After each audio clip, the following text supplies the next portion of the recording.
President Underwood, if he would lead us in invocation. Mr. Underwood? Yes, can we please stand? Most wise and eternal God, our Father, we come before you this evening asking for your blessing over this meeting. Asking, O Heavenly Father, to give us wisdom, give us knowledge. Help us, O Heavenly Father, to look, see, and understand the missions that are before us. Help us, O Heavenly Father, to make those decisions that are beneficial to the citizens of Caroline County. We ask these blessings in your precious name. Amen. Amen. Please remain standing for the Pledge of Allegiance. I pledge allegiance to the flag of the United States of America and to the republic for which it stands, one nation, under God, indivisible, with liberty and justice for all. Thank you. You may be seated. Before we get started with the meeting, there will not be a public hearing tonight on the fireworks ordinance. This is only a first reading, and I believe it was probably advertised as a public hearing tonight on the fireworks ordinance, but that will not take place. The board will discuss the proposed ordinance later in the meeting, but no vote will be taken tonight. Amendments to the agenda. Mr. Pardon? Mr. Chairman, members of the board, last night the board received additional information on a couple of existing agenda items. Agenda item number 2, which is the renewal of the medical and dental insurance under presentations and reports, and also agenda item number 6, which is the proposed standard operating procedures for the solid waste convenience sites. Staff would also ask your indulgence to add one new item to the agenda as new business item 9A, and that is a proposed change order for the Caroline Pines project.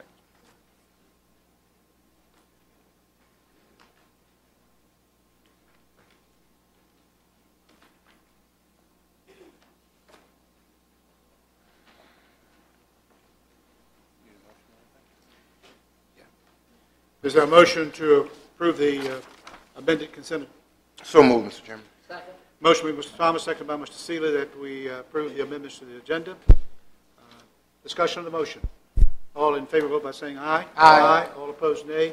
And the motion is carried. Opening board comments. Mr. Black? Yes, Mr. Chairman, I have 3 opening comments. First of all, I would like to thank Mr. Jim Clements from the Virginia Department of Transportation for the trash pickup on Ladysmith Road last week. I actually called down to them. There was a lot of trash on Ladysmith Road, and they picked that up within 24 hours. The second comment is on February 4th, 2012, inside Lake Landor, we will be hosting the Polar Bear Plunge, which is for various charities within the area. I myself will be taking the plunge, so if there's any supervisors that would like to donate, I'll take that as well. And then third and final, over the last couple of weeks, I have been calling Mr. Martin and meeting with Mr. Scheibel. I just want to say thank you to both of them. They have been excellent to me. I had a meeting with Mr. Scheibel last Friday, and he was basically right on par with everything. I learned a lot, so thank you to them.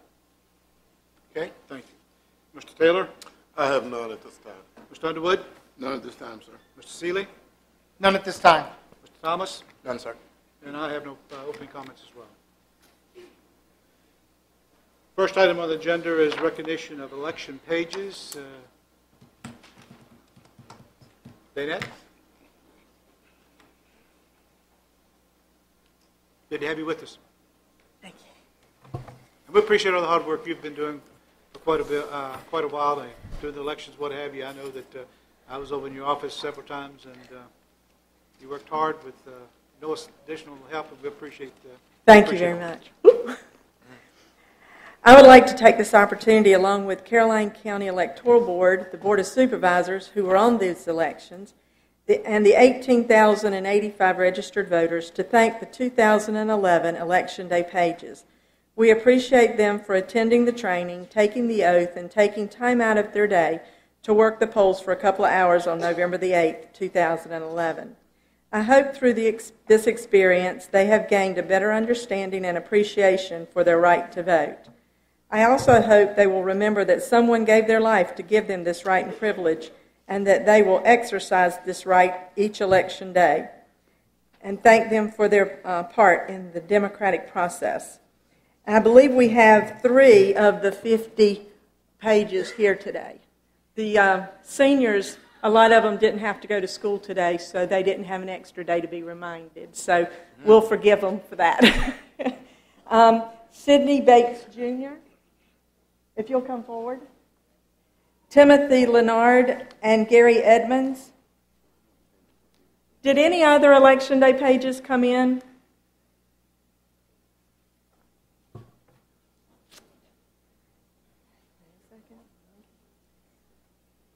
We're going to try to not let these fall.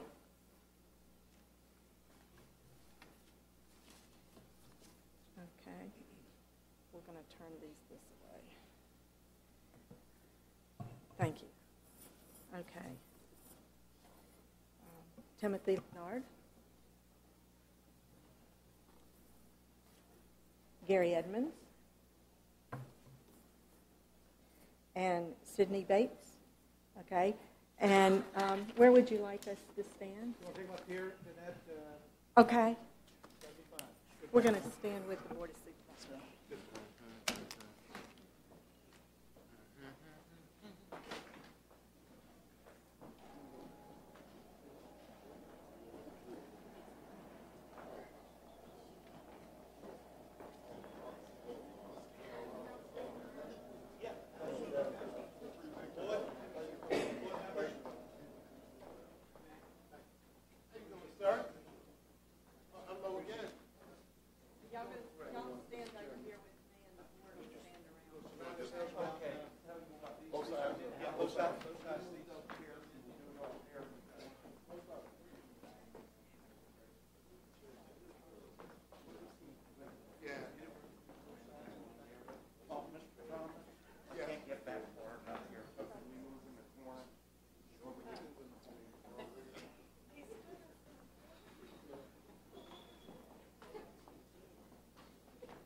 Thank you, Danette, for that presentation.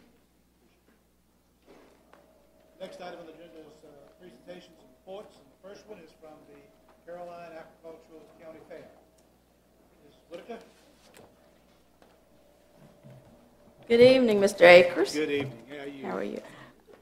It's my pleasure to be here.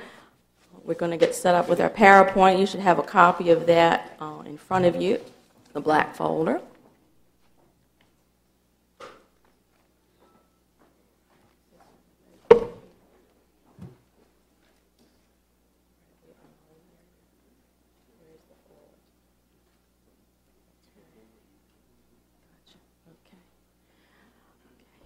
Good evening, Mr. Chairman, Mr. Black, Mr. Taylor, Mr. Underwood, Mr. Seeley, Mr. Thomas, Mr. Pardon, and other members of county government. It is my pleasure to be here tonight to present to you the 2011 report of the Caroline County Agricultural Fair. For those of you who don't know me, my name is Francine Whitaker, and I'm president of the Caroline County Agricultural Fair Association. And we are recognized as a nonprofit 501c3 organization, and our purpose is to encourage the understanding of agricultural history in Caroline County, as well as to educate about present-day agricultural business and community activities. And what I'm going to present to you tonight is an update or a review of our activities that just happened in 2011. In January, we attended the Virginia Association of Fairs Convention. Fair members attended this at their own expense. And the Virginia Association of Fairs is the trade organization for fairs and festivals in the Commonwealth. The purpose of attending this convention, of course, is to network and to attend educational programs that can help us with our fair operation. But another thing that we do is we do participate in communication awards competitions.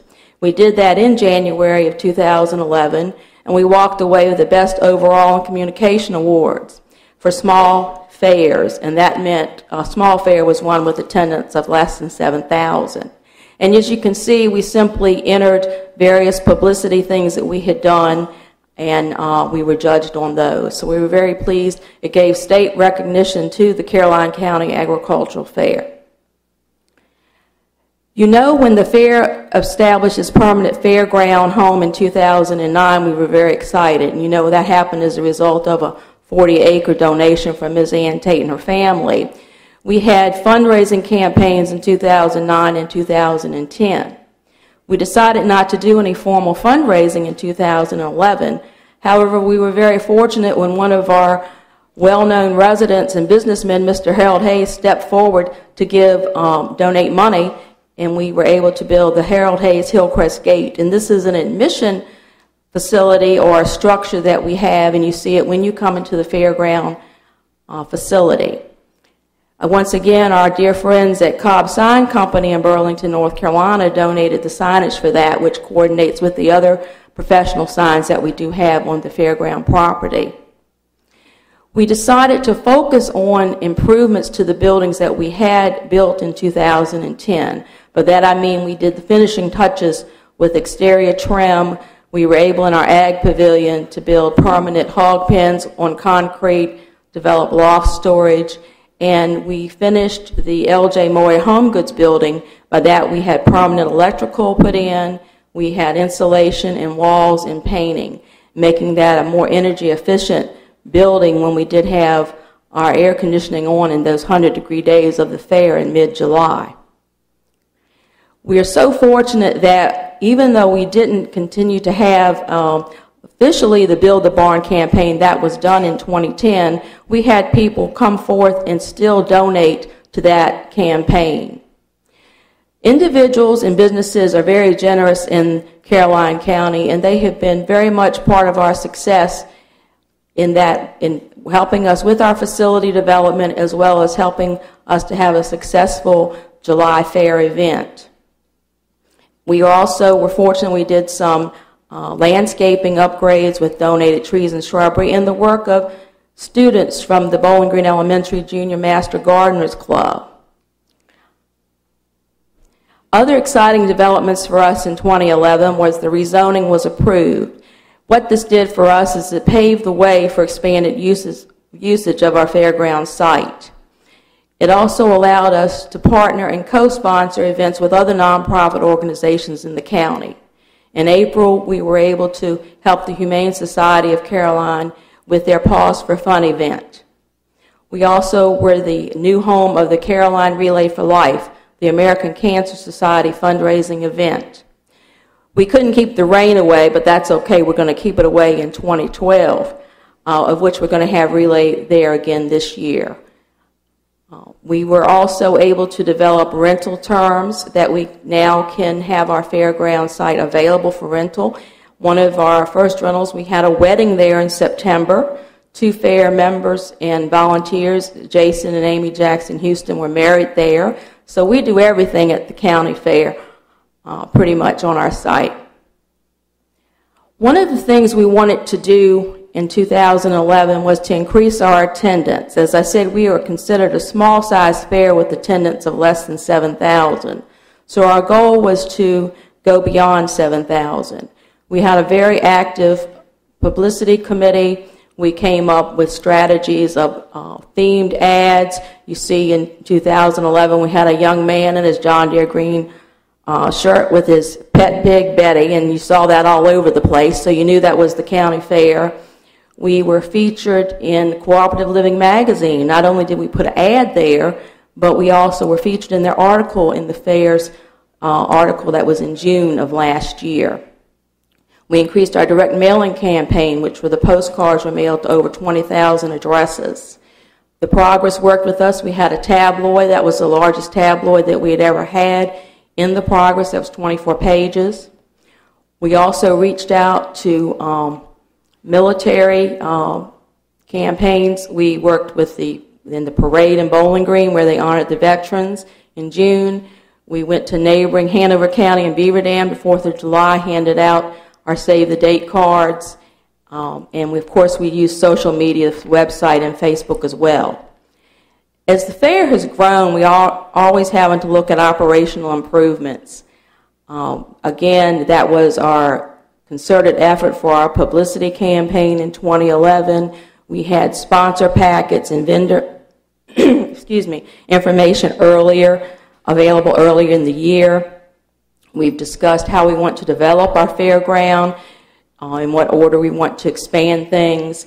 Also, we very much want to put funds to permanent improvements, which we had successfully done with some of the buildings. We don't want to continue to rent tents. We unfortunately will have to rent tents in 2012 because we still have to have an entertainment tent. But hopefully in the future that will change. And always, as always with any business, we have to keep reviewing our insurance coverage and our emergency plans. We kick off our July fair with a dedication with Mr. Hayes being honored since he had donated money for the Admission Hillcrest Gate. So we were very pleased to do that. The fair offers opportunities for anyone who would like to make a contribution to either advertise their business or to honor a family member or a friend. We were successful in our publicity campaign in that our attendance went over 7,000. With 7,435. That now makes us a medium-sized fair, and which is a good thing.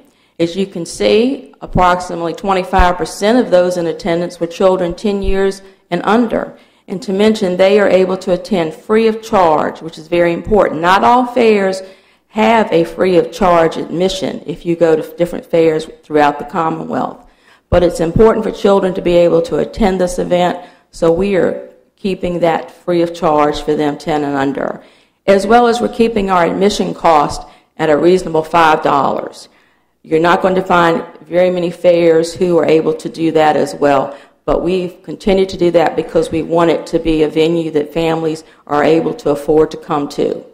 We do offer an opportunity on Saturday of our fair for people to bring canned goods that go to Social Services Food Pantry, and that is in lieu of admission, so we're able to help them out as well.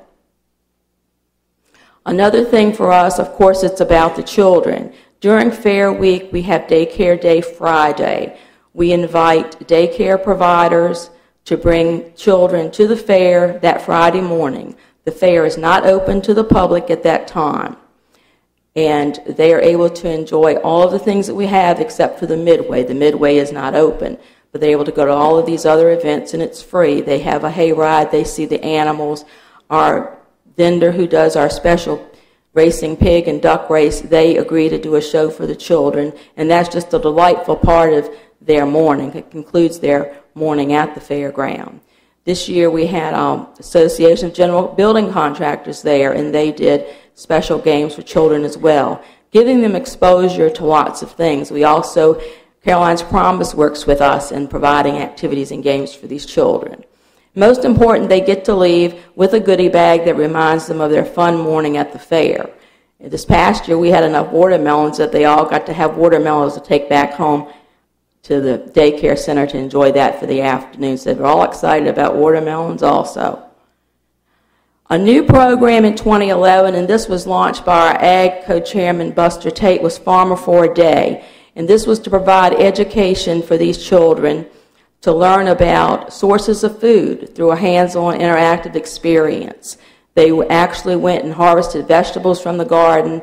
They learned and cared for animals. They milked a goat. Then they saw food demonstrations with actual taste testing of the products that they had picked, along with they were able to take the fresh produce home with them. That was a very exciting experience, and it is one we're going to do again this year and expand it.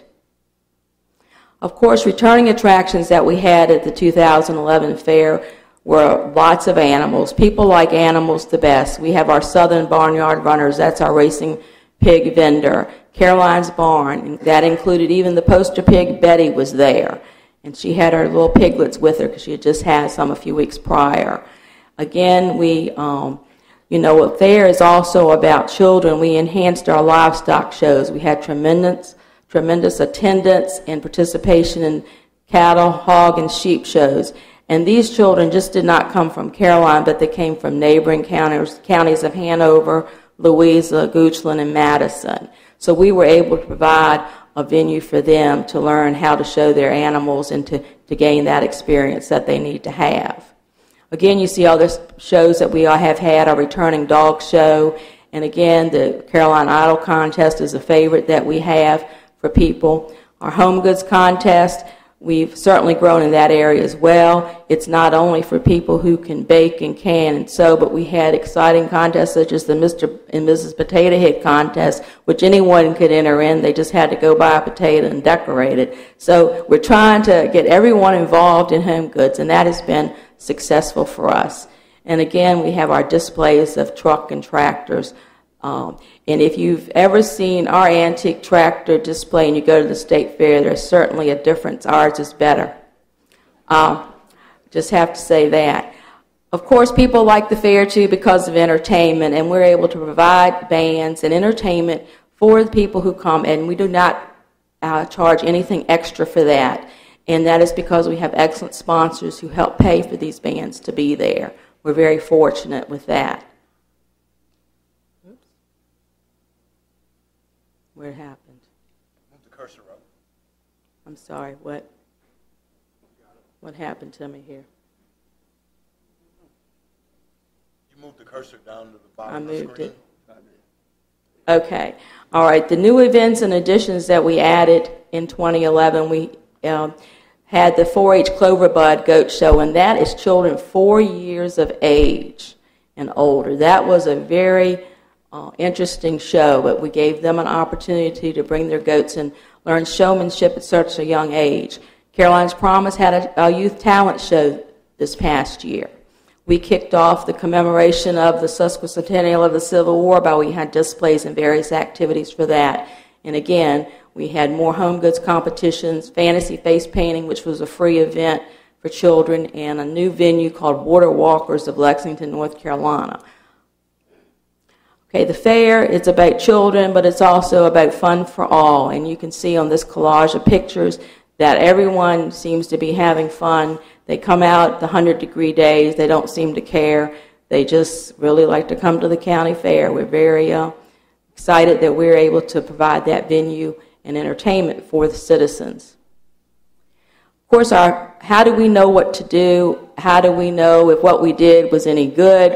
Where are we going with all of this? We do an exit survey, and feedback from that is very important for us to collect, and we look at that and collate the data and review that after the fair is over. We want to know how people learned about the fair, what it is they liked, what they didn't like, what their favorite events were, how many people came in groups, an average number of people in a group, and that type of thing. And we use this information, and we've already used it to decide our publicity program for 2012.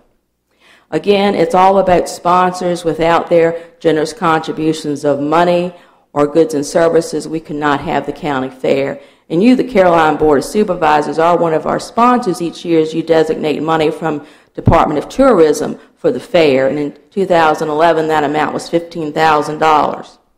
But you can see we have a lot of businesses and individuals who contribute to our organization.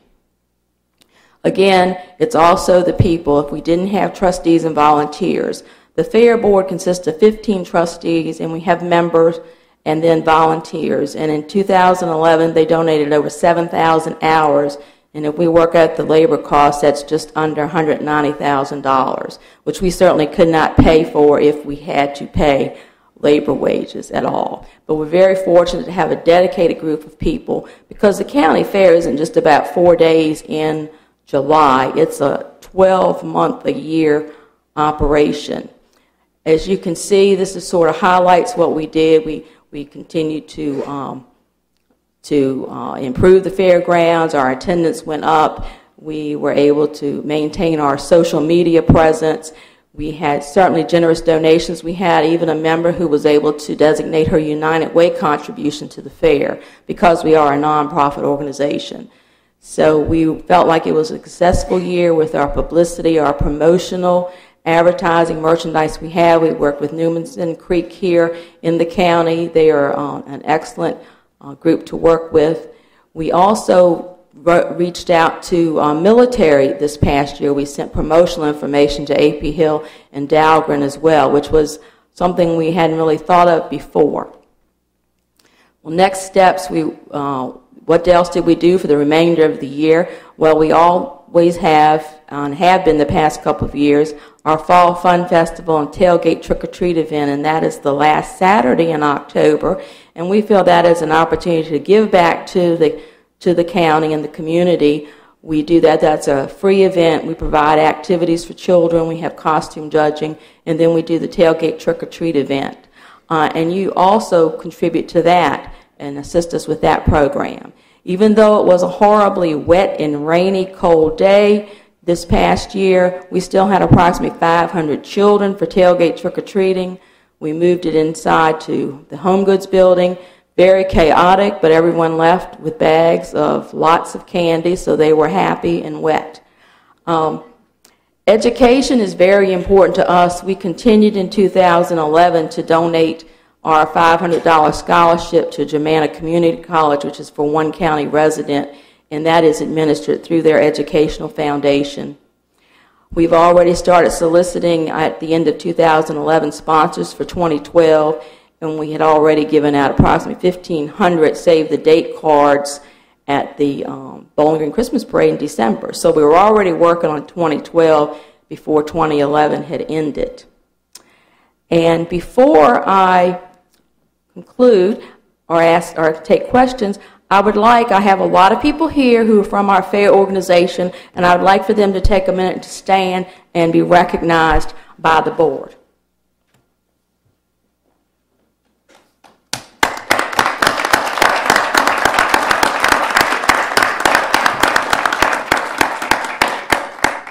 Because without these individuals, there wouldn't be a county fair, and my job would be very hard, impossible. If there are any questions, I'll be glad to try to answer them, and if I can, I have lots of people here who I could defer to. Francine, I want to say that the board does appreciate what you and all the other volunteers do and have done with the county fair. It has certainly come a long way, and it's one that I know this board is proud of, and many people in the county is proud of, and we do appreciate what you and others have done. Thank you so much, and I'm taking from that you're going to look favorably upon us when it comes time to look at money. You can take that to mean that we're going to do whatever we can for you. Thank you very much. As we are every other agency and department. In the I know. But we come under tourism because we promote the county really good. Mr. Black, do you have any comments or any questions? No, sir. Ms. Whitaker? They may have some questions. I was only making a Mr. Taylor? Yes, sir. I don't have any questions. I would just thank you for all that you do and let you know that we do recognize what you do. And thank you. As the chairman said, we'll do the best we can. Thank you so much. Mr. Underwood? And Mr. Underwood, we're in your district now. Yes, you are. So you know I'm going to vote yes for the money right now. Thank you so much. Fran, I want to say certainly I attended the fair last year, and it was outstanding, and looking forward to the venue to be even bigger and better. So anything that I can do to support, please call me, let me know what I can do, and okay. I will support you 100%. Thank you so much. Great job. Well done. Thank you. Mr. Seeley? I think you ought to tell them about the new events that are coming this year, because I think some of them... Some new events. Oh, we do have some new events. We're always looking for new and better things. We've got one venue is going to be the Barcy Ranch. It's a ranch from Berryville, Virginia, and they're going to have available camel rides. So that'll be certainly new this year. I think all the board of supervisors ought to come for a camel ride. Anyway, if you come, I'll pay for your ride. But anyway. Make sure it's a big camel. That's right, no baby camels. Oh, we have a mechanical bull. Yeah. Wick will pay for that if you ride the bull. At my age, my bones don't heal very easy, I can tell you. So don't count me in. Mr. Thomas? Wick, I've been on the camel before, so I don't think that's going to happen again, but thanks for the offer. And it's kind of obvious that Mr. Underwood tricked me during redistricting, yes. So that you moved from Mattapanna greedy church, but that's okay. Okay. Is that all? Thank you. Thank Appreciate you. it. Thank you. At this time, what is the motion to go into closed session? You don't want to do Yeah, but let's go into closed session because it's 27. The board is going to go into closed meeting at this point.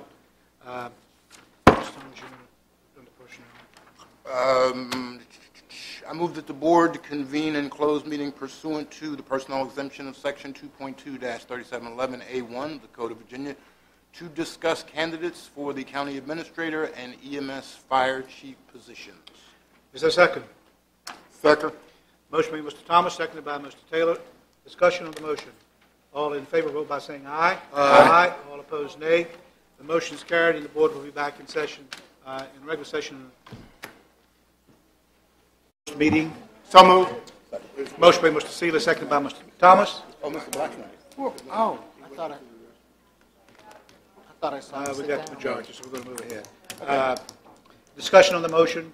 All in favor, vote by saying aye. Aye. All opposed, nay. Now I've got to wait for Mr. Black. Yeah, okay. Mr. Thomas, do you certify that we only discussed in closed session what we went into closed session for? I so certify. Mr. Seeley? I so certify. Mr. Underwood? I so certify. Mr. Taylor? I so certify. And I certify as well, and we'll see what Mr. Black certifies when he gets here.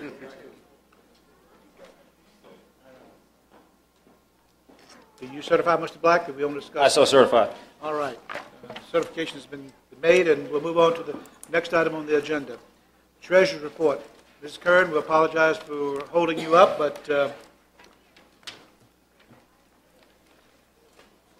we had to go in closed session and discuss some issues. I understand, and the former chairman, though, I don't believe would have held up family night dinner for. Because he's part of the family. Exactly. Yeah. I guess I have to adopt him next. That's it. That's it. Good evening, Chairman Akers and Good to see you. board members and staff. The report that you all got in your packets shows the balance sheet as of December 31st. There's still may be some interest and other adjustments, small minor adjustments, but that is where we are at December 31st as far as the cash, the receivables, and the fund balances that we have. The fund balances that you'll see there for utilities and the capital improvements, that's mostly bond money that's been, borrowed and it's shown up as cash and in the fund balances. So, but we did end up at the end of December with a $8,800,000 fund balance in the general fund, which will have to carry us until we bill the taxes again. As far as the revenue, the real estate dollars are up, due in part to the rate increase from last year. The percentage collected this year on the 2011 real estate taxes through December 31st is 93.4%, which is roughly the same percentage as last year as far as real estate taxes being collected. The personal property dollars are down for this 6 months, although the percentage of what was assessed and what we've collected is slightly higher than last year. We're still less than 75%, but we look for the next 3 months, 4 months to be personal property where we're at collecting delinquent taxes. We've actually gotten a little over 200 notifications from the state that they're holding state income tax refunds towards these delinquent taxes, which I think is a pretty good number considering we just sent the list to the state the 10th of January. So hopefully that will be a source of collection for us for the delinquent personal property taxes. Permits were down, it looked like slightly this year, but compared to last year I believe there was a large building project going on that gave us a one-time hit with the building permits. The fines are up slightly, and looks like the general revenue as a whole is about 50% of what was budgeted, but dollar-wise, it's up $474,000.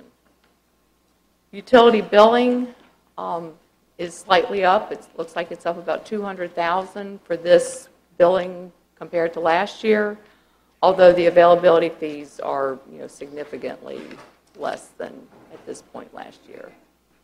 That's kind of the highlights that I have. I know Fran is following me with her financial report as well, so I didn't know if anybody had any questions. Board members have any questions? Mr. Black? None at this time. Mr. Taylor? I don't have any. Mr. Underwood? No, sir, Mr. Chairman. Mr. Seeley? None at this time. Mr. Thomas? Ms. Curran, Thank you. you'd indicated that on real estate taxes, that about roughly 94% of the collection, which was basically the same as last year. How about in years prior to that? Are we online? It runs roughly right at 93, 90, maybe 93.5%. So, I mean, it's staying steady as far as the real estate compared to, like, at this point. Because, hopefully a year from now, it would, we'll have collected significantly more. Okay. Mr. Seeley? Personal property percentage, what is an average that we collect annually on that? You said 75%. Is that a number we're at, or is it usually higher? After 1 year, it should, I mean, we're required, with reporting to the comp board that it must be more than 90%. And, so that's the only thing I have to go by. But after a year's time, we are usually around 91%. And then we continue to collect for 5 years, unless we get judgments, and then it's longer. So usually we run around 91%. After a year's time, and then hopefully 95 to 96% before, we give up after the end of 5 years. Okay, thank you. All right. Thank you, Ms. Curran. Okay.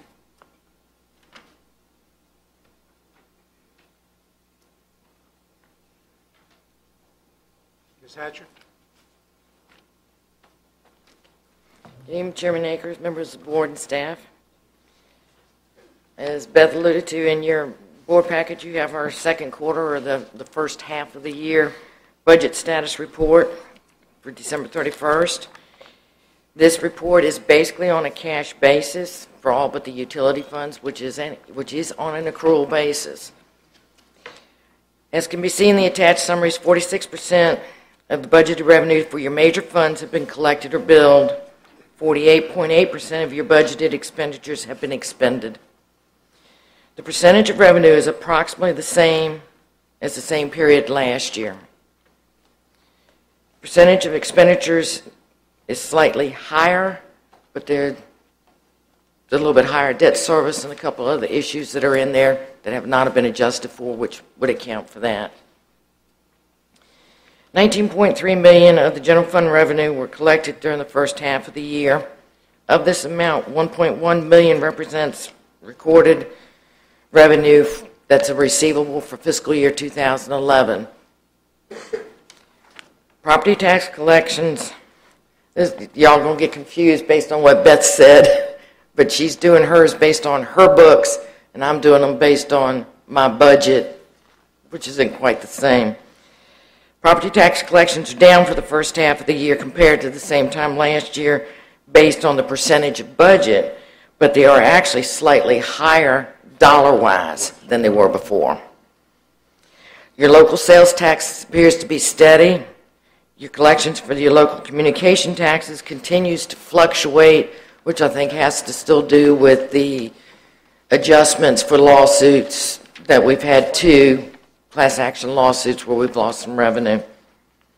Your business license revenue is down, and it's basically for this time of the year, being how that is a spring collection, is because we don't have a major construction project going on, and your recordation taxes are down.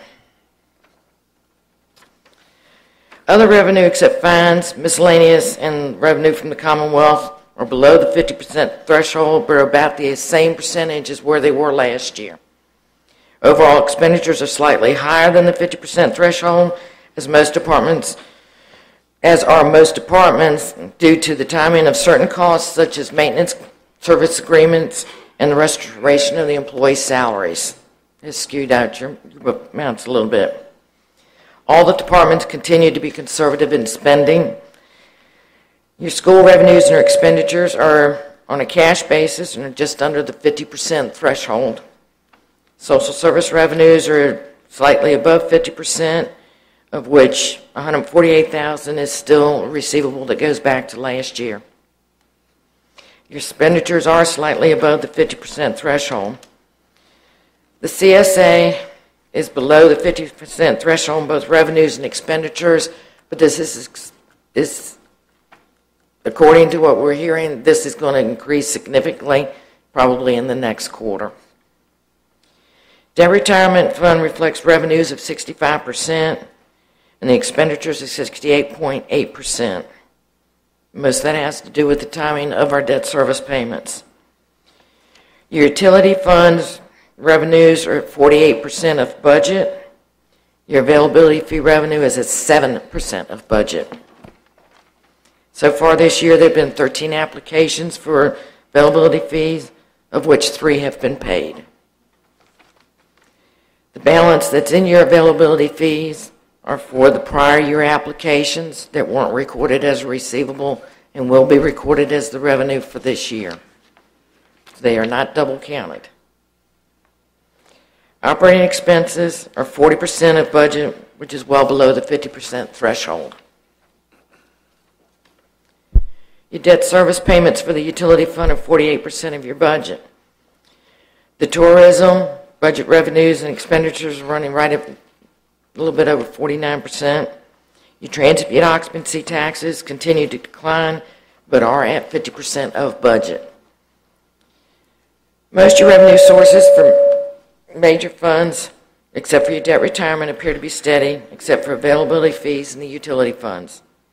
Property tax collections are being monitored, and collection processes, as Ms. Curran referred to, have been stepped up. We are closely watching expenditures, and if things continue on the path that they are right now, and we don't have a major dip in personal property tax revenues in the spring billing, all the departments and all the funds should end positively except for the utility fund. The utility fund, if they don't have quite a significant increase in availability fees, will have to be supplemented by the general fund. That's the end of my report. Do you have any questions? Question, Mr. Hatcher. Mr. Black? None at this time. Mr. Taylor? No, I don't have any. Mr. Underwood? No, sir, Mr. Chairman. Mr. Seeley? None at this time. Mr. Thomas? Okay, I have quite a few, Mrs. Hatcher. Drats. It's numbers. On, I believe it's page 4, and I have electronic version, so it's numbered page 4. Mm-hmm. This lists the school fund, and it lists year-to-date federal revenue, or excuse me, federal and state revenue. They both appear to be down a considerable amount. I think the federal revenue is almost $1 million, where it should be for the whole year, so we're 600,000 or something like that short. And then on the next page, on the CSA, we've only collected 39%. So my question is, with the delay in getting funds from the state or federal government, is that causing impacts in other areas since we don't have as much cash flow as we would expect? No, sir, but that's where the revenue anticipation note that we have comes in handy, because that's what we tend to use till we get the timing of the payments in. Okay.